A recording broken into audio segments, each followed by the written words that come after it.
بسم اللہ الرحمن الرحیم نحمده ونصلی ونسلم علی رسولہ الکریم اما بعد۔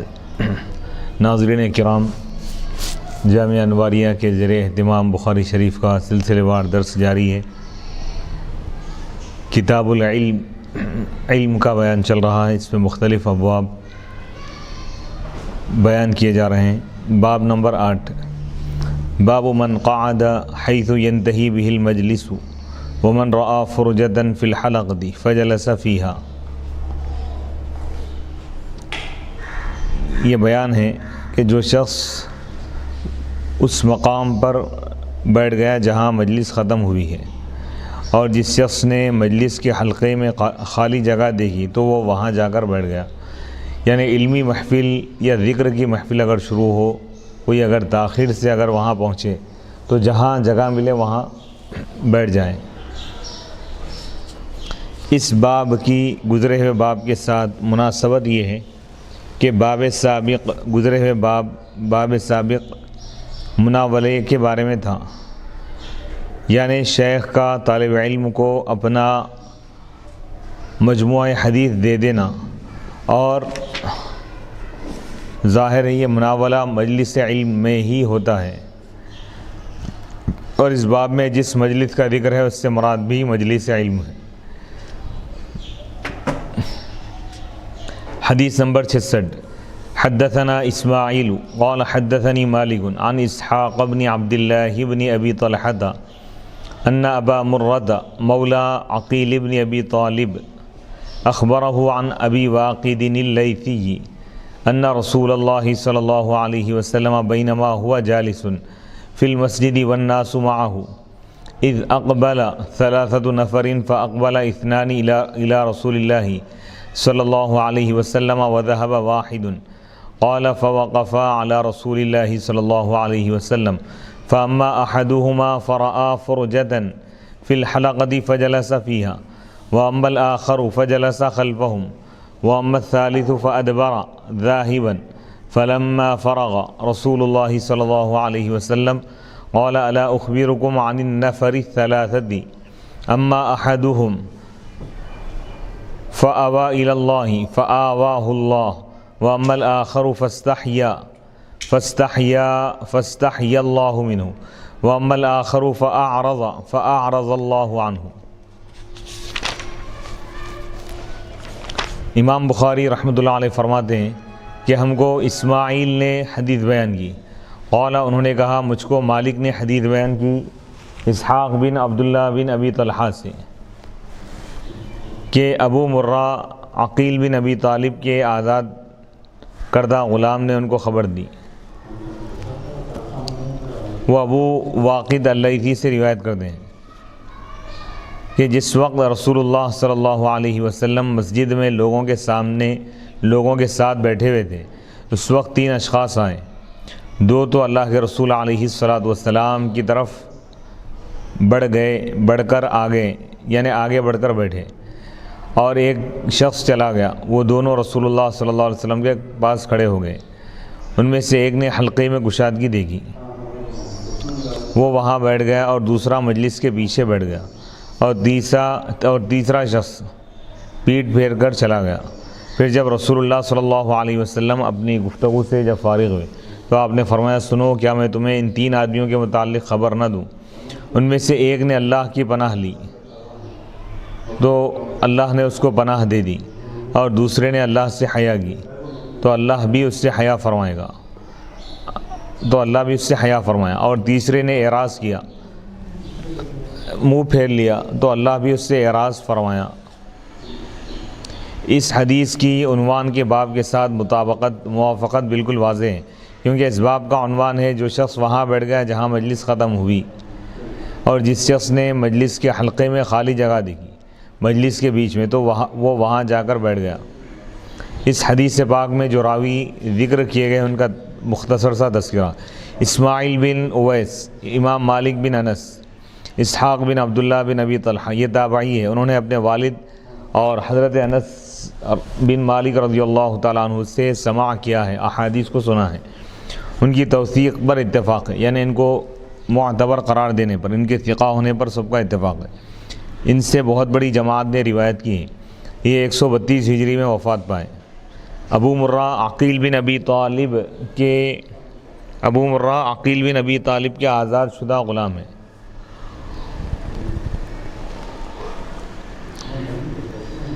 یہ حضرت ابو الدرداء، حضرت عمرو بن عاص اور حضرت ابو ہریرہ رضی اللہ تعالیٰ عنہم سے احادیث روایت کرتے ہیں اور ان سے ایک بڑی جماعت روایت کرتی ہے۔ ابو واقد لیثی، ان کے نام میں اختلاف ہے۔ ابن الکلبی نے کہا ان کا نام حارث بن عوف ہے۔ الواقدی نے کہا ان کا نام حارث بن مالک ہے، یہ قدیم الاسلام تھے۔ ان کے بدری ہونے میں اختلاف ہے۔ ایک قول یہ ہے کہ یہ فتح مکہ کے دن اسلام لائے۔ انہوں نے خود کہا اس سے پہلے میں کافر تھا، غزوہ حنین میں تھے، جنگ یرموک میں شریک ہوئے، اس کے بعد مکے میں وفات پائے۔ انہوں نے نبی کریم صلی اللہ علیہ وسلم سے 24 احادیث روایت کی۔ امام بخاری نے صرف یہی ایک حدیث روایت کی، امام مسلم نے بھی ایک حدیث روایت کی ہے۔ انہوں نے 68 ہجری میں 75 سال کی عمر میں وفات پائی۔ عالم کی مجلس کی عظمت اور مجلس میں بیٹھنے کے آداب۔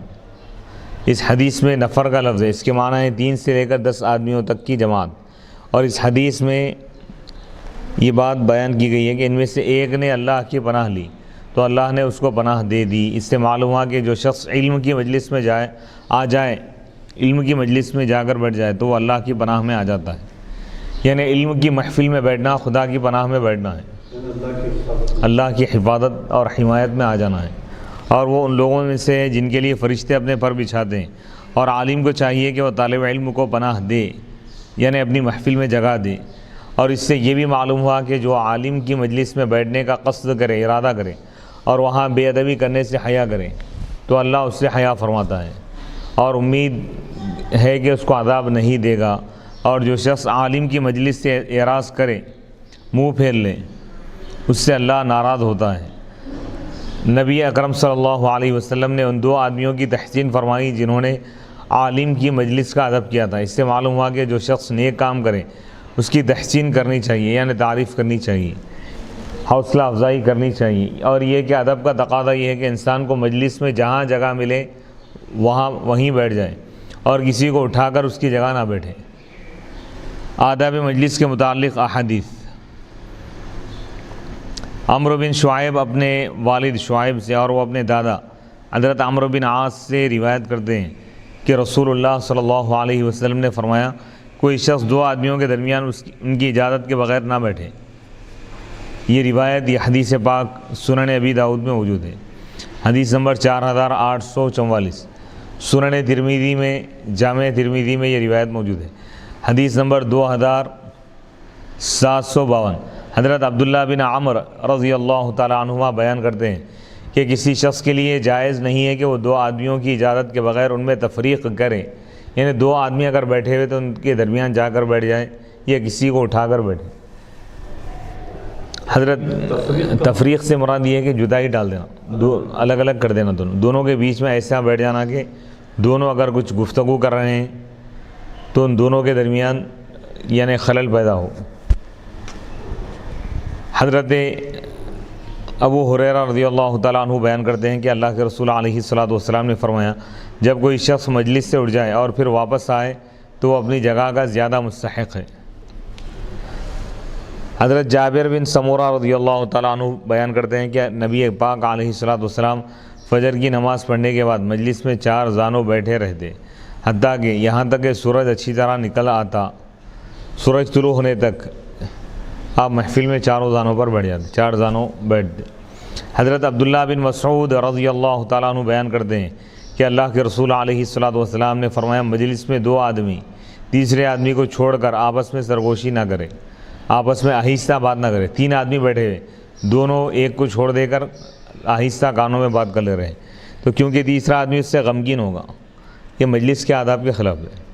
حضرت ابو موسیٰ اشعری رضی اللہ تعالیٰ عنہ بیان کرتے ہیں کہ رسول اللہ صلی اللہ علیہ وسلم نے فرمایا اللہ تعالیٰ کی تعظیم سے یہ ہے کہ بوڑھے مسلمان کی تعظیم کرو، یعنی بوڑھے مسلمان کی تعظیم کرنا خدا کی تعظیم کرنا ہے، اور جو قرآن کا عالم ہو اس کی تعظیم کرنا خدا کی تعظیم کرنا ہے، اور اس میں غلو اور کمی نہ کرتا ہو اس کی تعظیم کرو، اور عادل حکمران کی تعظیم کرو۔ غلو یعنی جو اس میں حد سے آگے نہ بڑھے، اس کی تعلیمات سے حد سے آگے نہ بڑھے. اور عادل حکمران، انصاف پسند بادشاہ کی تعظیم کرو، یعنی ان کو مجلس میں نمایاں جگہ بٹھاؤ. تو اس حدیث سے معلوم یہ ہوا کہ علماء کا بہت اونچا مقام ہے، بلند مقام ہے، محفلوں میں ان کی تعظیم کرنی چاہیے. باب نمبر 9، باب قول النبی صلی اللہ علیہ وسلم رب مبلغ اوعى من سامع.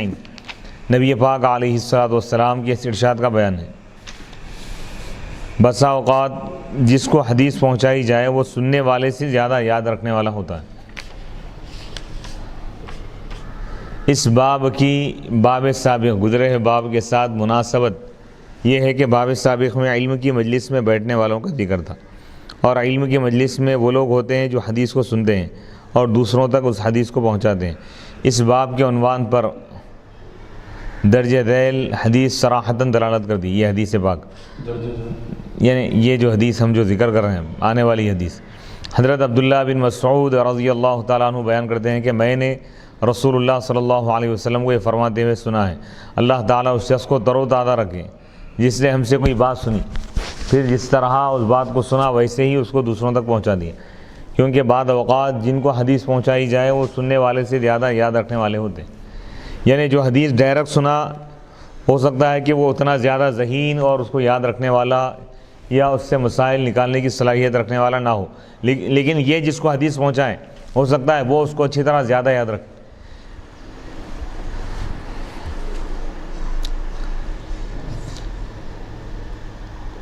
یعنی اس میں صحابہ اور تابعین کی طرف اشارہ ہے. صحابہ جو ڈائریکٹ حضور سے سن رہے ہیں تو حضور ان سے فرما رہے ہیں کہ تم یہ حدیث تابعین تک پہنچاؤ، ہو سکتا ہے کہ وہ تم سے زیادہ یاد رکھے. فقاہت ایک الگ چیز ہے. حدیث نمبر 66، حدثنا مسدد قال حدثنا بشر قال حدثنا ابن عون عن ابن سیرین عن عبد الرحمن بن ابی بکرۃ عن ابیہ ذکر النبی صلی اللہ علیہ وسلم قعد على بعیرہ وامسک انسان بخطامہ او بزمامہ قال ای یوم ھذا فسکتنا حتی ظننا انہ سیسمیہ سوا اسمہ قال الیس یوم النحر قلنا بلا قال فای شہر ھذا فسکتنا حتی ظننا انہ سیسمیہ بغیر اسمہ فقال الیس بذی الحجۃ قلنا بلا قال فإن دماءکم واموالکم واعراضکم بینکم حرام كحرمة يومكم هذا في شهركم هذا في بلدكم هذا ليبلغ الشاهد الغائب فإن الشاهد عسى أن يبلغ من هو أوعى له منه. امام بخاری رحمۃ اللہ علیہ فرماتے ہیں کہ ہم کو مسدد نے حدیث بیان کی. قال انہوں نے کہا ہم کو بشر نے حدیث بیان کی. انہوں نے کہا ہم کو ابن عون نے حدیث بیان کی ابن سیرین سے، محمد بن سیرین سے، وہ عبد الرحمن بن ابی بکرہ سے، وہ اپنے والد سے روایت کرتے ہیں کہ نبی پاک علیہ الصلوۃ والسلام، انہوں نے ذکر کیا کہ نبی پاک علیہ الصلوۃ والسلام اپنے اونٹ پر بیٹھے ہوئے تھے اور ایک انسان یعنی اس اونٹ کی مہار کو یا لگام کو پکڑے ہوئے تھے. آپ نے فرمایا آج کون سا دن ہے؟ ہم خاموش رہے، ہم نے گمان کیا، ہم نے سمجھا کہ آپ عنقریب اس دن کے نام کے سوا کوئی اور نام رکھیں گے. آپ نے فرمایا آج قربانی کا دن نہیں؟ ہم نے کہا کیوں نہیں؟ آپ نے فرمایا یہ کون سا مہینہ ہے؟ ہم خاموش رہے، حتیٰ کہ یہاں تک کہ ہم نے گمان کیا، ہم نے سمجھا کہ عنقریب آپ اس مہینے کے نام کے علاوہ کوئی اور نام رکھیں گے. پھر آپ نے فرمایا کیا یہ ذی الحج کا مہینہ نہیں ہے؟ ہم نے کہا کیوں نہیں؟ پھر آپ نے فرمایا تمہارے خون، تمہارے مال اور تمہاری عزتیں تمہارے درمیان اسی طرح حرام ہیں جس طرح آج کے دن اور اس مہینے اور اس شہر میں حرام ہے. یعنی مہینہ ذی الحج کا، ذی الحج کے مہینے میں جنگ کرنا حرام، اور شہر مکہ حرم کا ایریا ہے وہ. اور پھر دن جو ہے وہ عید الاضحیٰ کا دن. جس طرح یہ تمام چیزیں حرمت والی ہیں اسی طرح تمہارے خون کی بھی حرمت. ناحق کوئی خون کسی کا نہیں بہا سکتا. حاضر کو چاہیے کہ غائب تک یہ حدیث کو پہنچا دیں. جو یہاں پر موجود ہیں ان کو چاہیے کہ وہ ان لوگوں تک حدیث کو پہنچائے جو یہاں موجود نہیں ہیں، کیونکہ ہو سکتا ہے کہ حاضر اس شخص کو یہ حدیث پہنچائے جو اس حدیث کو اس سے زیادہ یاد رکھنے والا ہو.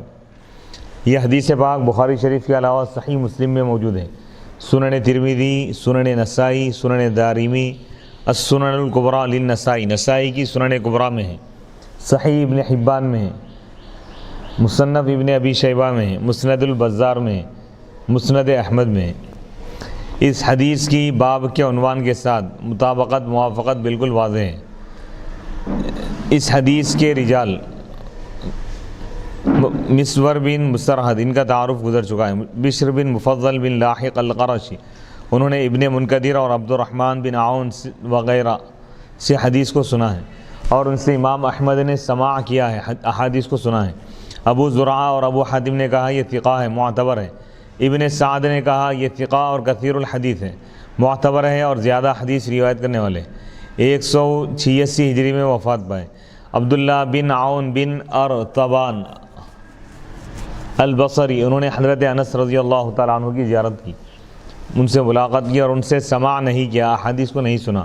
قاسم بن محمد حسن بصری اور محمد بن سیرین وغیرہ سے سماع کیا ہے، احادیث کو سنا ہے۔ ان سے شعبہ، ثوری، ابن مبارک اور دیگر نے سماع کیا ہے، احادیث کو سنا ہے۔ ابو حاتم نے کہا یہ ثقہ ہے، معتبر ہے۔ یہ 66 سال کی عمر میں 85 ہجری میں وفات پائے۔ محمد بن سیرین، ان کا تعارف گزر چکا ہے۔ عبد الرحمن بن ابی بکر نفیع بن حارث البصری، یہ 14 ہجری میں بصرہ میں مسلمان ہوئے۔ یہ 14 ہجری میں بصرہ میں پہلے مسلمان پیدا ہوئے۔ انہوں نے اپنے والد ابو بکرہ اور حضرت علی اور دیگر سے سماع کیا ہے، احادیث کو سنا ہے۔ یہ 99 ہجری میں وفات پائے۔ ان سے بہت بڑی جماعت نے روایت کی ہے۔ اس اعتراض کا جواب کہ سواری پر بیٹھ کر باتیں کرنے سے رسول اللہ صلی اللہ علیہ وسلم نے منع فرمایا ہے، پھر آپ نے سواری پر خطبہ کیوں دیا، اور اس سے مستنبط ہونے والے مسائل۔ اس حدیث میں مذکور ہے، ذکر کیا گیا ہے کہ اللہ کے رسول علیہ الصلاۃ اپنے اونٹ پر بیٹھے ہوئے تھے۔ یہ منی میں حجۃ الوداع کا واقعہ ہے۔ حضرت بلال رضی اللہ تعالیٰ عنہ اس اونٹ کی مہار پکڑے ہوئے تھے، تھامے ہوئے تھے۔ یہ صحیح مسلم میں اور صحیح بخاری کے ایک اور باب میں بھی ہے۔ اس میں یہ مذکور ہے، ذکر کیا گیا ہے کہ جب نبی صلی اللہ علیہ وسلم نے پوچھا کہ یہ کون سا شہر ہے، یہ کون سا مہینہ ہے اور آج کون سا دن ہے، تو صحابہ نے ہر سوال کے جواب میں کہا اللہ اس کے رسول زیادہ جانتے ہیں، زیادہ جاننے والے، بہتر جانتے ہیں۔ اس سے یہ معلوم ہوا کہ عالم پر واجب ہے کہ جن لوگوں تک علم نہیں پہنچا ہے ان تک علم پہنچائے، اور جن کو پیغام سمجھ میں نہیں آیا ان کو پیغام وضاحت سے بیان کریں۔ قرآن مجید میں وَإِذْ أَخَذَ اللَّهُ مِيثَاقَ الَّذِينَ أُوتُوا الْكِتَابَ لَتُبَيِّنُنَّهُ لِلنَّاسِ وَلَا تَكْتُمُونَهُ، سورہ آل عمران آیت نمبر 187۔ اور جب اللہ نے ان لوگوں سے عہد لیا جن کو کتاب دی گئی تھی کہ تم اس کو لوگوں سے بیان کرو گے، لوگوں کے سامنے کھول کھول کر اس کو بیان کرو گے اور نہیں چھپاؤ گے۔ اس حدیث میں مذکور ہے، ذکر کیا گیا ہے کہ اللہ کے نبی صلی اللہ علیہ وسلم اونٹ پر بیٹھ کر خطبہ آپ نے ارشاد فرمایا، حالانکہ اس کے خلاف یہ حدیث ہے۔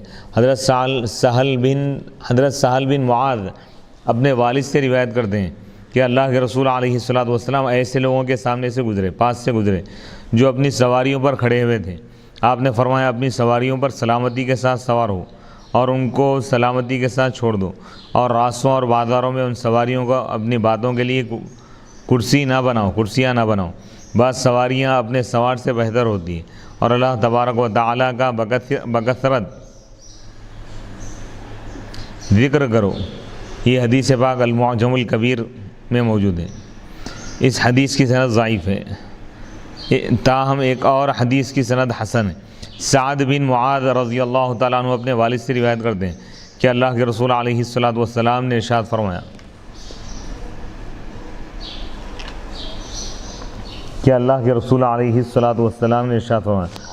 ان سواریوں پر سلامتی کے ساتھ سوار ہو اور ان کو سلامتی کے ساتھ چھوڑ دو، اور ان کو کرسیاں نہ بناؤ۔ اس حدیث کا جواب یہ ہے کہ نبی اکرم صلی اللہ علیہ وسلم نے بلا ضرورت سواریوں پر بیٹھ کر باتیں کرنے سے منع فرمایا، اور نبی پاک علیہ السلام کا اونٹ پر بیٹھ کر خطبہ دینا ضرورت پر محمول ہے، یعنی ضرورت کی وجہ سے بوقت ضرورت سواریوں پر سوار ہو کر بھی گفتگو کی جا سکتی ہے، خطبہ دیا جا سکتا ہے، اور یہ ممانعت تکبر کی وجہ سے ہے، یا پھر یہ آپ کی خصوصیت ہے، عام مسلمانوں کے لیے جائز نہیں ہے۔ اس حدیث سے یہ بھی معلوم ہوا کہ عالم کو اونچی جگہ پر بیٹھ کر خطبہ دینا چاہیے، خطاب کرنا چاہیے، اور جو چیزیں شدید حرام ہو عالم پر واجب ہے کہ اس کی تحریم کو زیادہ شدت اور تاکید کے ساتھ بیان کریں، جیسے نبی پاک علیہ الصلوۃ والسلام نے مسلمانوں کی جانوں، مالوں اور عزتوں کو حج کے مہینے، حج کے دن اور مکہ مکرمہ کی حرمت کے ساتھ تشبیہ دی ہے، اور اس سے معلوم ہوا کہ تمام مسلمانوں کا خون، ان کا مال اور ان کی عزت حرمت کہ تمام مسلمانوں کا خون، ان کا مال اور ان کی عزت حرمت میں برابر ہے۔ باب نمبر 10، باب العلم قبل القول والعمل، قول اور عمل سے پہلے علم کا حصول۔ اس باب کی باب سابق گزرے ہوئے باب کے ساتھ مناسبت یہ ہے کہ باب سابق میں گزرے ہوئے باب میں مبلغ اور سامع کا حال بیان کیا گیا ہے، اور مبلغ وہ شخص ہے جس کو حدیث پہنچائی جائے، اور حدیث کا پہنچنا علم کی تعلیم اور تعلم کے ذریعے ہوگا۔ امام بخاری نے اس باب کے عنوان کے ثبوت میں اپنی سند کے ساتھ کوئی حدیث روایت نہیں کی، البتہ عنوان پر قرآن مجید کی آیات اور دیگر ائمہ کی روایت کردہ احادیث سے استدلال کیا ہے۔ دلیل پیش فرمائیں۔ علم کی فضیلت میں آیات اور احادیث اور آثار، لقول اللہ تعالی فاعلم انہ لا الہ الا اللہ فبدأ بالعلم۔ امام بخاری رحمۃ اللہ علیہ فرماتے ہیں کیونکہ اللہ تعالیٰ کا ارشاد ہے، پس جان لو کہ اللہ کے سوا کوئی عبادت کا مستحق نہیں ہے۔ سورہ محمد آیت نمبر 19۔ اللہ تعالیٰ نے علم سے ابتدا کی، فبدأ بالعلم۔ امام بخاری کا منشا یہ ہے کہ اللہ تعالیٰ نے حکم دیا کہ پہلے اللہ کے واحد ہونے کا علم حاصل کرو، پھر لا الہ الا اللہ کہو۔ اس کے بعد فرمایا واستغفر لذنبک وللمؤمنین والمؤمنات، اور آپ اپنے بظاہر خلاف اولا کاموں پر اللہ سے مغفرت طلب کریں، اور مسلمان مردوں اور عورتوں کے گناہوں کے لیے مغفرت طلب کریں۔ اس آیت میں پہلے علم کے حصول کا حکم دیا ہے، پھر مغفرت طلب کرنے کے عمل کا حکم دیا ہے۔ اس کے بعد امام بخاری نے اس حدیث سے استدلال کیا ہے۔ دلیل پیش فرمائے وَأَنَّ الْعُلَمَاءَ هُمْ وَرَثَةُ الْأَنْبِيَاءِ وَرَثُوا الْعِلْمَ فَمَنْ أَخَذَهُ أَخَذَ بِحَظٍّ وَافِرٍ۔ بے شک علماء ہی انبیاء کے وارث ہیں، انہوں نے علم کا وارث بنا دیا، انہوں نے ان کو علم کا وارث بنا دیا، بس جس نے علم کو حاصل کیا اس نے بڑے حصے کو حاصل کیا۔ امام بخاری نے اس مکمل حدیث کا اقتطاع ذکر کیا ہے۔ مکمل حدیث اس طرح ہے۔ حضرت ابو الدرداء رضی اللہ تعالیٰ عنہ بیان کرتے ہیں کہ میں نے رسول اللہ صلی اللہ علیہ وسلم کو یہ فرماتے ہوئے سنا ہے کہ جو شخص علم کو طلب کرنے کے لیے کسی راستے پر چلا تو اللہ تعالیٰ اس کے لیے جنت کا راستہ آسان کر دیتا ہے، اور بے شک فرشتے طالب علم کی رضا کے لیے اپنے پر بچھا دیتے ہیں، اور بے شک عالم کے لیے آسمانوں اور زمینوں کی تمام چیزیں مغفرت طلب کرتی، حتیٰ کہ یہاں تک کہ پانی کی مچھلیاں بھی۔ اور عالم کی فضیلت عابد پر ایسی ہے جیسے چاند کی فضیلت تمام ستاروں پر ہے۔ اور بے شک علماء انبیاء کے وارث ہیں، اور بے شک انبیاء نے دینار کا وارث کیا ہے نہ درہم کا، انہوں نے صرف علم کا وارث کیا ہے، وارث بنایا ہے۔ ائمہ شیعہ نے بھی اس حدیث کو روایت کیا ہے۔ ائمہ شیعہ کا حوالہ ہم نے اس لیے دیا ہے کہ تاکہ شیعہ پر حجت قائم ہو کہ انبیاء علیہم السلام مال کا وارث نہیں کرتے، علم کا وارث کرتے ہیں، اور باغ فدق نبی صلی اللہ علیہ وسلم کا طریقہ نہ تھا کہ اس میں وراثت جاری ہوتی۔ اس کے بعد امام بخاری رحمۃ اللہ علیہ نے اس حدیث سے استدلال کیا ہے وَمَنْ سَلَكَ طَرِيقًا يَطْلُبُ بِهِ عِلْمًا سَهَّلَ اللَّهُ لَهُ طَرِيقًا إِلَى الْجَنَّةِ۔ جو شخص علم کی طلب میں کسی راستے پر چلے تو اللہ تعالیٰ اس کے لیے جنت کا راستہ آسان فرماتا ہے۔ اس کے بعد امام بخاری نے اس آیت سے استدلال کیا ہے۔ دلیل پیش فرمائیں وقال جل ذکرہ انما یخشی اللہ من عبادہ العلماء، سورہ فاطر آیت نمبر 28۔ اور اللہ عز و جل نے ارشاد فرمایا اللہ کے بندوں میں سے صرف علماء ہی اللہ سے ڈرتے ہیں۔ امام ابو منصور محمد بن محمد ماتوریدی حنفی سمرقندی فرماتے ہیں اس آیت کے معنی یہ ہے کہ عالم پر یہ حق ہے کہ وہ سب سے زیادہ اللہ سے ڈرے، کیونکہ اس کو اللہ تعالیٰ کی سلطنت، اس کی ہیبت، اس کی قدرت اور اس کے جلال کا علم ہوتا ہے۔ اس آیت کی دوسری تفسیر یہ ہے کہ جس کو مرنے کے بعد دوبارہ اٹھنے کا علم ہو اور وہ اس پر ایمان لایا ہو، وہ اللہ کے احکام کی مخالفت کرنے اور اس کی نافرمانی کرنے سے ڈرے گا، کیونکہ وہ جانتا ہے کہ اللہ تعالیٰ نافرمانی سے ناراض ہوتا ہے اور اس پر عذاب نازل فرماتا ہے۔ لیکن جس کو مرنے کے بعد دوبارہ اٹھنے کا علم نہ ہو، اٹھائے جانے کا علم نہ ہو، اور وہ اس پر ایمان نہ لایا ہو، وہ اس سے نہیں ڈرے گا۔ وقال وما يعقلها الا العالمون، سورہ عنکبوت آیت نمبر 43۔ امام بخاری نے کہا اور اللہ تعالیٰ نے فرمایا قرآن مجید میں بیان کی مثالوں کو صرف علماء ہی سمجھتے ہیں، یعنی عقول اشیاء کے اسباب اور ان کے دلائل کو سمجھتی ہے، کیونکہ علم اشیاء کے حقائق کی معرفت کی طرف پہنچاتا ہے، لہذا قرآن میں بیان کی ہوئی مثالوں سے صرف علماء ہی نفع اٹھا سکتے ہیں، اور بے علم جو شخص ہوگا، علم سے عاری، علم سے خالی جو شخص ہے، تو ان مثالوں کے معنی ہی کو نہیں جانے گا۔ وقالوا لو كنا نسمع او نعقل ما كنا في اصحاب السعير، امام بخاری رحمۃ اللہ علیہ نے کہا، اللہ تعالیٰ کا ارشاد ہے، اور کافروں نے کہا کاش ہم بغور سنتے یا سمجھتے تو ہم دوزخ والوں میں سے نہ ہوتے۔ جب کافروں نے یہ اعتراف کیا کہ ہمارے پاس اللہ کے عذاب سے ڈرانے والا آیا تھا، تو گویا کہ انہوں نے مان لیا کہ انہوں نے اس کی آیت کو سنا اور سمجھا، لیکن انہوں نے اپنے سننے اور سمجھنے سے فائدہ نہیں اٹھایا، کیونکہ سننے کا فائدہ یہ ہے کہ اس کو مانتے، اور سمجھنے کا فائدہ یہ ہے کہ اس کے تقاضے پر عمل کر دے۔ وقال قل هل يستوي الذين يعلمون والذين لا يعلمون، اور امام بخاری نے کہا اور اللہ تعالیٰ نے ارشاد فرمایا، آپ کہہ دیجئے، فرما دیجئے، کیا جو لوگ علم والے ہیں اور جو لوگ بے علم ہیں یہ دونوں برابر ہوں گے؟ نہیں۔ سورہ زمر آیت نمبر 9۔ یعنی جن لوگوں کو اللہ تعالیٰ کی نعمتوں کا علم ہے اور وہ ان کا شکر ادا کرتے ہیں اور اس کی نافرمانی اور اس کے عذاب سے ڈرتے ہیں، اور جو ان چیزوں کو نہیں جانتے، کیا یہ دونوں برابر ہو سکتے؟ نہیں۔ وقال النبی صلی اللہ علیہ وسلم من یرید اللہ بہ خیرا یفقہہ فی الدین، امام بخاری نے کہا نبی پاک علیہ السلام نے ارشاد فرمایا، اللہ تعالیٰ جس شخص کے ساتھ خیر کا، بھلائی کا ارادہ فرماتا ہے تو اس کو دین کی سمجھ عطا فرماتا ہے۔ یہ حدیث معلق ہے اور پوری حدیث کا قطعہ ہے، ٹکڑا ہے۔ آگے چل کر امام بخاری رحمۃ اللہ علیہ نے اس حدیث کو مکمل موصول روایت کیا۔ وہ حدیث یہ ہے، حضرت معاویہ رضی اللہ تعالیٰ عنہ خطبہ دیتے ہوئے کہا، میں نے نبی صلی اللہ علیہ وسلم کو یہ فرماتے ہوئے سنا ہے، جس شخص کے ساتھ اللہ خیر کا ارادہ کر لیتا ہے تو اس کو دین کی سمجھ عطا فرماتا ہے، اور میں صرف تقسیم کرنے والا ہوں اور اللہ عطا فرماتا ہے، اور یہ امت ہمیشہ اللہ کے دین پر قائم رہے گی اور اس کو مخالفین سے ضرر نہیں پہنچے گا، نقصان نہیں پہنچے گا، حتیٰ کہ یہاں تک کہ قیامت آ جائے گی۔ امام بخاری نے کہا وَإِنَّمَا الْعِلْمُ بِالتَّعَلُّمِ، علم صرف تعلم یعنی سیکھنے سے حاصل ہوتا ہے۔ یہ بھی ایک مکمل حدیث کا ٹکڑا ہے، حصہ ہے۔ حضرت معاویہ رضی اللہ تعالیٰ عنہ بیان کرتے ہیں کہ میں نے رسول اللہ صلی اللہ علیہ وسلم کو یہ فرماتے ہوئے سنا ہے، علم صرف تعلم سیکھنے سے حاصل ہوتا ہے، اور فقہ صرف تفقہ سمجھنے سے حاصل ہوتی ہے، اور جس کے ساتھ اللہ خیر کا ارادہ کرتا ہے اس کو دین کی سمجھ عطا فرماتا ہے، دین کا علم عطا فرماتا ہے، اور اللہ کے بندوں میں سے صرف علماء ہی اللہ سے ڈرتے ہیں۔ امام طبرانی نے اس حدیث کو معجم کبیر میں روایت کیا ہے۔ اس کی سند میں ایک راوی کا نام نہیں لیا گیا، اور اس کی سند میں عتبہ بن ابی حکیم ہے، ان کی ابو حاتم اور ابو زرع اور ابن حبان نے توثیق کی ہے، معتبر قرار دیا ان کو، اور ایک جماعت نے ان کو ضعیف کہا ہے۔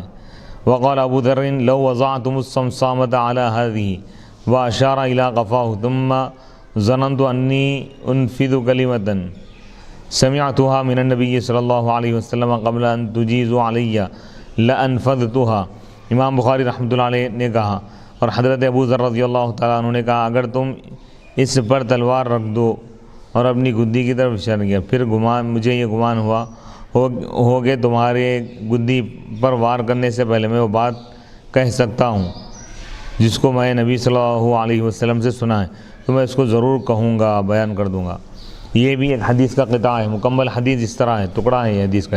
ابو کثیر بیان کرتے ہیں کہ میرے والد نے حدیث بیان کی، انہوں نے کہا میں حضرت ابو ذر رضی اللہ تعالیٰ عنہ کے پاس گیا، وہ جمرہ وسطیٰ کے پاس بیٹھے ہوئے تھے، ان کے اطراف لوگ جمع تھے اور ان سے فتوے طلب کر رہے تھے کہ ایک شخص ان کے پاس آ کر کھڑا ہو گیا اور ان سے کہنے لگا، کیا تم فتویٰ دینے سے باز نہیں آتے؟ حضرت ابو ذر رضی اللہ تعالیٰ عنہ اس کی طرف سر اٹھا کر آپ نے دیکھا اور فرمایا، کیا تم میرے محاسب مقرر کیے گئے ہو؟ اور اپنی گدی کی طرف اشارہ کر کے فرمایا، اگر تم اس پر تلوار رکھ دو، پھر مجھے یہ گمان ہو کہ تمہارے گدی پر وار کرنے سے پہلے میں وہ بات کہہ سکتا ہوں جس کو میں نے نبی صلی اللہ علیہ وسلم سے سنا ہے، تو میں اس بات کو ضرور کہوں گا۔ حضرت ابو ذر رضی اللہ تعالیٰ عنہ کو ربضہ میں جلا وطن کرنے کا سبب اور سربراہ ملک کے منع کرنے کے باوجود احادیث بیان کرنا۔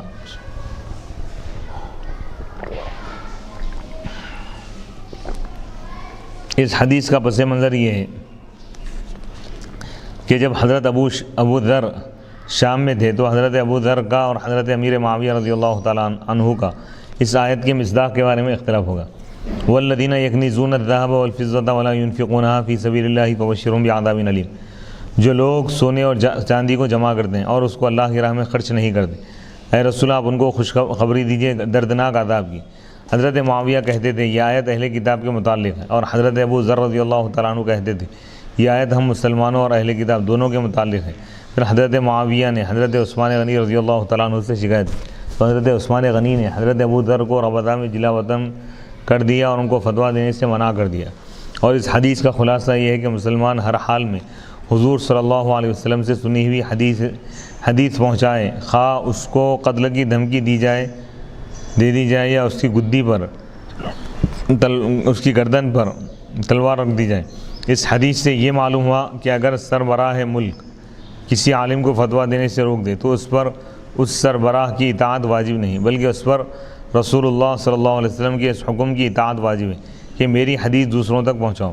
اس حدیث کی فقہ یہ ہے کہ عالم پر واجب ہے کہ وہ نیکی کا حکم دیتے رہیں اور برائی کو شدت سے روکتا رہے، خواہ اس کو اس طرح میں مصائب برداشت کرنا پڑے اور وہ اللہ تعالیٰ سے ثواب کی امید رکھے، اور اگر وہ اذیت کے خوف سے خاموش رہے تو یہ بھی اس کے لیے مباح ہے۔ حدیث میں حضرت ابو ہریرہ رضی اللہ تعالیٰ عنہ نے کہا میں نے رسول اللہ صلی اللہ علیہ وسلم سے 2 قسم کے علم یاد رکھے، ایک قسم کا علم تو میں نے لوگوں میں پھیلا دیا، اور اگر علم کی دوسری قسم کو پھیلا دوں تو میرے حلقوم کو کاٹ دیا جائے گا، گلے کو کاٹ دیا جائے گا۔ حسن بصری نے کہا حضرت ابو ہریرہ نے سچ کہا، ان کی مراد ایسی حدیث تھی جن میں آنے والے فتنوں کی خبر دی اور ان کی خبر دینے میں کوئی مصلحت شرعی نہ تھی۔ ربانی حکمت اور فقہ اور حکمت حلم فقہ ربانی کے معنی حلم حکمت اور فقہ کے معنی۔ وقال ابن عباس کونوا ربانیین حلماء فقہاء، امام بخاری رحمۃ اللہ علیہ فرماتے ہیں حضرت عبداللہ بن عباس رضی اللہ تعالیٰ عنہما نے کہا قرآن کی اس آیت کے معنی کے بارے میں، سورہ آل عمران کی آیت نمبر 19 کونوا ربانی، اللہ تعالیٰ نے فرمایا تم ربانی بن جاؤ، رب والے بن جاؤ۔ اس کے معنی ہے حلماء فقہاء، علم والے، صبر والے اور فقہ والے، علم دین جاننے والے۔ لغت میں ربانی کے معنی ہے جو اللہ عز و جل والا اور عارف باللہ ہو، اور عرف میں عالم اور معلم کو ربانی کہتے ہیں کہا جاتا ہے۔ حلم کے معنی ہے بردباری، یعنی غصے کے وقت پرسکون رہنا۔ صحیح بخاری کے بعد نسخوں میں حکمہ کا لفظ ہے۔ حکمت کے معنی ہے حکمہ کا لفظ ہے۔ حکمت کے معنی ہے واقعہ کے مطابق اشیاء کی معرفت اور عقیدہ قول اور فعل کی صحت، اور فقہ کے معنی ہے دلائل تفصیلیہ سے احکام شرعیہ کی معرفت یا نفس کو اپنے نفع اور ضرر کے کاموں کی معرفت۔ وَيُقَالُ الرَّبَّانِيُّ الَّذِي يُرَبِّي النَّاسَ بِصِغَارِ الْعِلْمِ قَبْلَ كِبَارِهِ، امام بخاری رحمۃ اللہ علیہ فرماتے ہیں ربانی اس کو کہتے ہیں جو لوگوں کو علم کی بڑی کتابوں سے پہلے علم کی چھوٹی کتابیں پڑھائیں، بڑے بڑے مسئلے بڑی بڑی چیزیں بتانے سے پہلے چھوٹی چھوٹی چیزوں سے لوگوں کی تربیت کریں۔ امام بخاری نے یہ بعض علماء کا قول نقل کیا ہے۔ باب نمبر 11 باب ما کان النبی صلی اللہ علیہ وسلم یتخولہم بالموعظۃ والعلم کی لا ینفروا، نبی پاک علیہ السلام نصیحت اور علم میں صحابہ کی حفاظت اور رعایت کرتے تھے، ان کا خیال کرتے تھے تاکہ وہ اکتا نہ جائے، بیدار نہ ہو جائے۔ اس عنوان میں تخوّل کا لفظ ہے جس کے معنی ہے حفاظت کرنا اور رعایت کرنا، یعنی نبی پاک علیہ السلام صحابہ کو وقفے سے نصیحت فرماتے تھے اور مسلسل تعلیم نہیں دیتے تھے تاکہ وہ گھبرا نہ جائے اور اکتا نہ جائے، بیدار نہ ہو جائے۔ اس باب کی باب سابق گزرے ہوئے باب کے ساتھ مناسبت یہ ہے کہ پہلے باب میں علم کا ذکر تھا اور اس باب میں علم کو سکھانے کا ذکر ہے۔ حدیث نمبر 68 حدثنا محمد بن یوسف قال اخبرنا سفیان عن الاعمش عن ابی وائل عن ابن مسعود قال كان النبي صلی اللہ علیہ وسلم يتخولنا بالموعظۃ فی الایام کراہۃ السآمۃ علینا۔ امام بخاری رحمۃ اللہ علیہ فرماتے ہیں کہ ہم کو محمد بن یوسف نے حدیث بیان کی، قال انہوں نے کہا ہم کو سفیان نے خبر دی اعمش سے، وہ ابو وائل سے روایت کرتے ہیں، وہ حضرت عبداللہ بن مسعود رضی اللہ تعالیٰ عنہ سے روایت کرتے ہیں۔ حضرت عبداللہ بن مسعود رضی اللہ تعالیٰ عنہ نے فرمایا نبی پاک علیہ الصلاۃ والسلام نصیحت کرنے میں ہمارا خیال فرماتے تھے دنوں میں، ہماری بیدارگی کو ناپسند کرتے ہوئے، یعنی کہیں ہم بیزار نہ ہو جائے تو آپ کنٹینیو نصیحت ہم کو نہیں فرماتے، بلکہ ہفتے میں چند دن مقرر کیے تھے، 1 یا 2 دن۔ اس حدیث کی باب کے عنوان کے ساتھ، باب کے ساتھ مناسبت بالکل واضح ہے، کیونکہ باب کے عنوان میں تعلیم میں رعایت کرنے کا ذکر ہے، اور حدیث میں بھی یہی مذکور ہے۔ اس حدیث میں جو روات مذکور ہیں، ذکر کیے گئے ہیں، ان کا تعارف: محمد بن یوسف فریابی، انہوں نے اعمش اور سفیان وغیرہما سے سماع کیا ہے، احادیث کو سنا ہے، اور ان سے امام احمد اور محمد زحلی وغیرہ نے سماع کیا ہے، احادیث کو سنا ہے۔ امام بخاری نے بھی ان کی روایت سے بہت جگہ استدلال کیا ہے، دلیل پیش کی ہے۔ امام احمد نے کہا یہ نیک آدمی تھے، امام نسائی اور ابو حاتم نے کہا یہ ثقات تھے، معتبر تھے، 212 ہجری میں وفات پائے۔ سفیان ثوری، سلیمان بن مہران الاعمش، ابو وائل، شقیق بن سلمہ الکوفی، حضرت عبداللہ بن مسعود رضی اللہ تعالیٰ عنہ، ان کا تعارف گزر چکا ہے۔ اس حدیث میں السآمہ کا لفظ ہے، اس کے معنی ہے ملال اور اکتاہٹ، بیدارگی۔ اس حدیث کے معنی یہ ہے کہ نبی پاک علیہ الصلوۃ والسلام مختلف اوقات میں صحابہ کو نصیحت فرماتے تھے، اور تمام اوقات میں نصیحت نہیں کرتے تھے تاکہ صحابہ کو ملال نہ ہو، بیزارگی نہ ہو، اور وہ اکتا نہ جائیں۔ قرآن مجید میں عزیز علیہ ما عنتم، جن کو تمہاری مشقت میں پڑھنا بہت گرا ہے، یعنی نبی کی صفت بیان کرتے ہوئے اللہ فرما رہا ہے کہ تمہارا مشقت میں پڑھنا نبی کے لیے بہت ہی ایک ناگوار چیز ہے، ناپسند کرتے ہیں، تمہارا مشقت میں پڑھنا ان کے لیے ناگوار ہے۔ مسلمانوں کی مشقت سے حفاظت، ان کی رعایت اور ان پر شفقت کے متعلق احادیث۔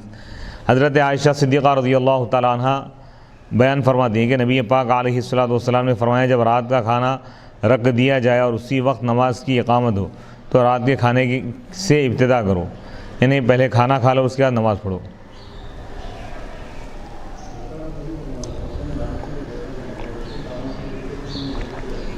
حضرت انس بن مالک رضی اللہ تعالیٰ عنہ بیان کرتے ہیں کہ اللہ کے رسول علیہ الصلوۃ والسلام نے فرمایا جب رات کا کھانا رکھ دیا جائے تو مغرب کی نماز پڑھنے سے پہلے اس کی ابتدا کرو، اور اپنے کھانے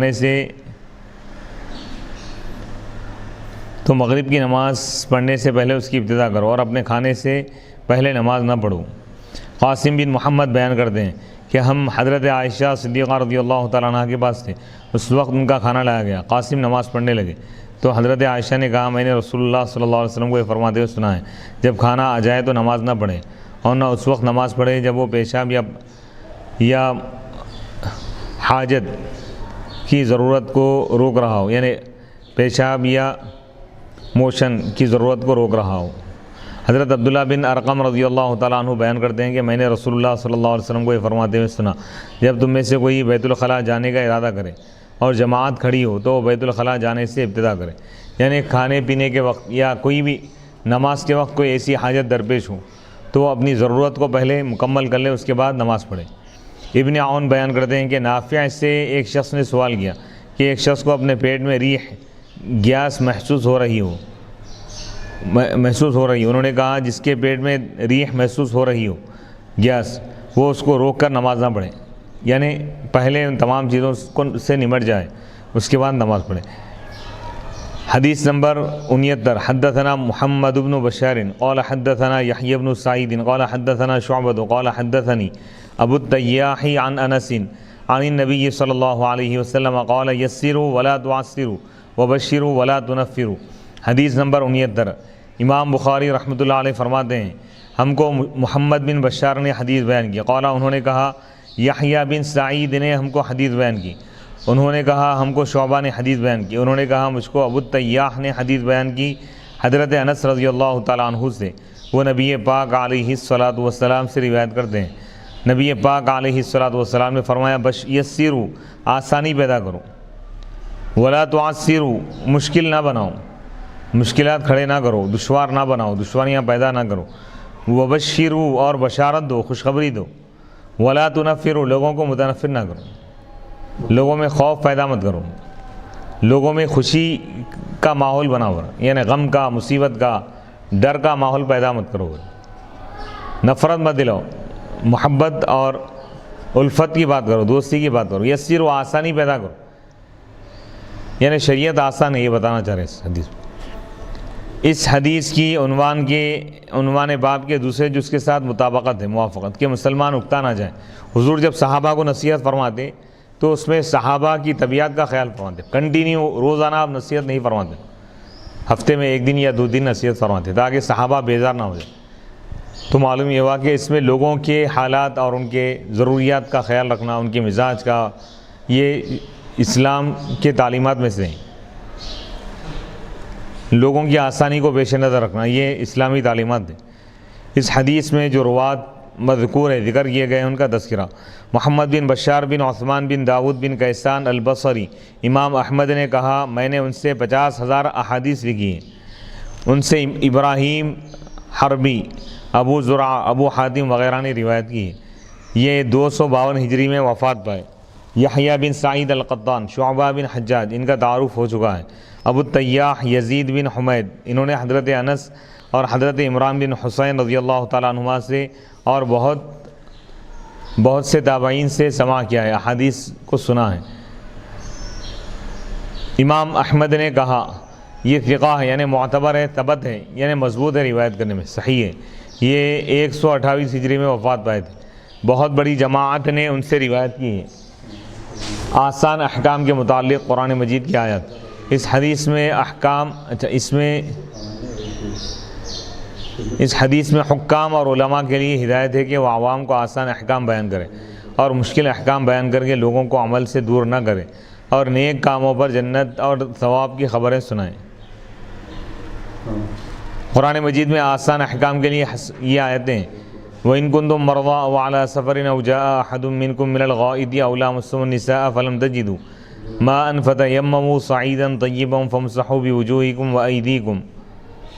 وَأَيْدِيكُمْ مِنْهُ مَا يُرِيدُ اللَّهُ لِيَجْعَلَ عَلَيْكُمْ مِنْ حَرَجٍ وَلَٰكِن يُرِيدُ لِيُطَهِّرَكُمْ وَمَا جَعَلَ عَلَيْكُمْ فِي الدِّينِ مِنْ حَرَجٍ وَمَنْ كَانَ مَرِيضًا أَوْ عَلَىٰ سَفَرٍ فَعِدَّةٌ مِّنْ أَيَّامٍ أُخَرَ يُرِيدُ اللَّهُ بِكُمُ الْيُسْرَ وَلَا يُرِيدُ بِكُمُ الْعُسْرَ وَلِتُكْمِلُوا الْعِدَّةَ وَعَلَى الَّذِينَ يُطِيقُونَهُ فِدْيَةٌ طَعَامُ مسکین۔ پہلی جو آیت ہم پڑھے سورہ مائدہ آیت نمبر 6، اگر تم بیمار ہو یا سفر کی حالت میں ہو یا تم میں سے کوئی شخص رفع حاجت کر کے آیا ہو، ضرورت سے فارغ ہو کر آیا ہو، تو یا تم نے عورتوں سے مباشرت کی ہو اور تمہیں پانی نہ ملے تو تم پاک مٹی سے تیمم کر لو، بس تم اس کو اپنے چہروں اور اپنے ہاتھوں پر ملو۔ اللہ تم کو کسی تنگی میں ڈالنا نہیں چاہتا لیکن تم کو پاک کرنا چاہتا ہے۔ پانی نہ ملے تیمم کا حکم دیا ہے، آسانی ہے اسلام میں، یہ بتانا چاہتا۔ وما جعل علیکم فی الدین من حرج، سورہ حج آیت نمبر 78۔ اللہ نے تم پر دین میں کوئی تنگی نہیں رکھی۔ الدین یسر، دین آسان ہے۔ قرآن مجید کی آیت ہے ومن کان مریضا، جو کوئی بیمار ہو یا سفر میں ہو تو دوسرے دنوں سے اس تعداد کو مکمل کرے۔ اللہ تعالیٰ تمہارے ساتھ آسانی چاہتا ہے اور وہ تمہارے ساتھ دشواری نہیں چاہتا۔ دوسرے دنوں سے تعداد کو مکمل کرنے، یعنی کوئی اگر بیمار ہے رمضان میں تو روزہ چھوڑنے کی اجازت ہے اس کو، بعد میں تندرست ہونے کے بعد دوسرے دنوں میں اس کی قضا کر لیں جتنے روزے چھوڑا ہے۔ سفر میں روزہ نہ رکھنے کی اجازت ہے، بعد میں سفر سے فارغ ہونے کے بعد وہ باقی روزوں کی قضا کر لیں جو جتنے روزے چھوڑ گئے۔ وَلِتُكْمِلُوا الْعِدَّةَ، اور تاکہ تم تعداد کو مکمل کرو۔ وَعَلَى الَّذِينَ يُطِيقُونَ، اور ان لوگوں پر جو روزے کی طاقت نہیں رکھتے فدیہ دینا لازم ہے، ایک مسکین کو کھانا کھلانا جو روزہ رکھ ہی نہیں سکتا، بڑی عمر کا ہے یا تو اتنا بیمار ہے کہ انتہائی کمزور ہے، آگے بھی اس کے تندرست ہونے کی کوئی امید نہیں، تو شریعت اس کے لیے روزے کے بدلے میں فدیہ رکھی۔ روزہ چھوڑنے کی اجازت ہے اس کو، اس کے بدلے میں 2 وقت کسی روزے دار کو کھانا کھلائے، سحر افطار کرائے۔ آسان احکام کے متعلق احادیث مبارکہ، اس سلسلے میں کئی احادیث موجود ہیں۔ حضرت ابو ہریرہ رضی اللہ تعالیٰ عنہ بیان کرتے ہیں کہ اللہ کے رسول علیہ الصلوۃ والسلام نے فرمایا جب تم میں سے کوئی شخص لوگوں کو نماز پڑھائے تو تخفیف کے ساتھ نماز پڑھائیں، ہلکی نماز پڑھائیں، ایک دم طویل لمبی نماز نہ پڑھائیں، کیونکہ نمازیوں میں کمزور، بیمار اور بوڑھے ہوتے ہیں۔ جب تم میں سے کوئی شخص اپنی نماز پڑھے تو جتنی چاہے لمبی نماز پڑھے، تنہا اگر اکیلا پڑھ رہا ہے۔ حضرت ابو مسعود بیان کرتے ہیں رضی اللہ عنہ کہ ایک شخص نے کہا یا رسول اللہ میں فجر کی نماز اس لیے تاخیر سے پڑھتا ہوں کہ فلاں شخص فجر میں بہت لمبی قرات کرتا ہے۔ تو رسول اللہ صلی اللہ علیہ وسلم اس قدر غضب میں آئے کہ میں نے آپ کو کبھی بھی اس قدر غضب میں نہیں دیکھا۔ پھر آپ نے فرمایا اے لوگوں تم میں سے بعض دوسروں کو متنفر کرنے والے سو جو شخص لوگوں کا امام ہو وہ اختصار کے ساتھ نماز پڑھائے، کیونکہ اس کے پیچھے کمزور، بوڑھے اور کسی کام پر جانے والے ہوتے ہیں۔ حضرت عثمان بن ابی العاص رضی اللہ تعالیٰ عنہ بیان کرتے ہیں کہ جب رسول اللہ صلی اللہ علیہ وسلم نے مجھے طائف کا امیر بنایا تو مجھے آخری نصیحت یہ فرمائی، اے عثمان، نماز اختصار کے ساتھ پڑھانا، اور جو سب سے کمزور، مختصر پڑھانا نماز، اور جو سب سے کمزور لوگ ہو ان کا خیال رکھنا، کیونکہ نمازیوں میں بوڑھے، کم عمر، بیمار، دور جانے والے، کام پر جانے والے بھی ہوتے ہیں۔ حضرت علی بن ابی طالب رضی اللہ تعالیٰ عنہ بیان کرتے ہیں کہ نبی صلی اللہ علیہ وسلم نے فرمایا، بس میری وجہ سے اللہ تعالیٰ نے اس امت کے احکام میں تخفیف کر دی، آسانی اللہ تعالیٰ فرما دی۔ حضرت عائشہ صدیقہ رضی اللہ تعالیٰ عنہ بیان فرماتی ہیں کہ نبی صلی اللہ علیہ وسلم کسی عمل کو ترک فرماتے تھے، چھوڑ دیتے تھے، حالانکہ وہ عمل آپ کو محبوب ہوتا تھا، آپ کو یہ ناپسند ہوتا تھا کہ لوگ اس عمل میں آپ کی اقتداء کریں گے، پھر وہ عمل ان پر فرض کر دیا جائے گا، اور آپ کو یہ پسند تھا کہ مسلمانوں پر فرائض میں تخفیف کر دی جائے، یعنی کوئی پسندیدہ عمل بھی آپ زیادہ پابندی سے نہیں کرتے تھے فرائض کے علاوہ۔ کیونکہ آپ کنٹینیو کوئی نفل عمل بھی کریں گے، صحابہ اس میں آپ کی اقتداء کریں گے تو وہ کام بھی ان پر فرض ہو جائیں گے، امت پر کہیں اور زیادہ اعمال فرض نہ ہو جائیں، اس اندیشے سے آپ کئی اعمال کو ترک فرماتے، چھوڑ دیتے۔ تو اللہ اس کے رسول امت کے لیے آسانی پسند فرماتے، تو ان تمام چیزوں کو رعایت۔ بعض لوگ اس کو تقوی کے خلاف سمجھتے ہیں، ایسا نہیں ہے۔ حضور علیہ السلام فرما رہے ہیں کہ دین کے آسانیوں پر عمل کرنا تقوی کے خلاف نہیں ہے، یہ اللہ اس کے رسول کی طرف سے ایک نعمت ہے، ہمارے لیے تحفہ ہے۔ جیسے بیمار اگر ہے تو روزہ چھوڑنے کی اجازت ہے، سفر میں ہے تو روزہ چھوڑنے کی اجازت ہے، کوئی بیماری، کوئی مجبوری اگر ہے تو جماعت چھوڑنے کی اجازت ہے۔ یہ مطلب نہیں ہے کہ بھائی جماعت چھوڑنے والا گنہگار ہو جانا، ایسی بات نہیں، بلکہ کسی مصیبت سے، کسی پریشانی کے پیش نظر بھی آپ جماعت کو چھوڑ کر تنہا نماز پڑھ سکتے ہیں۔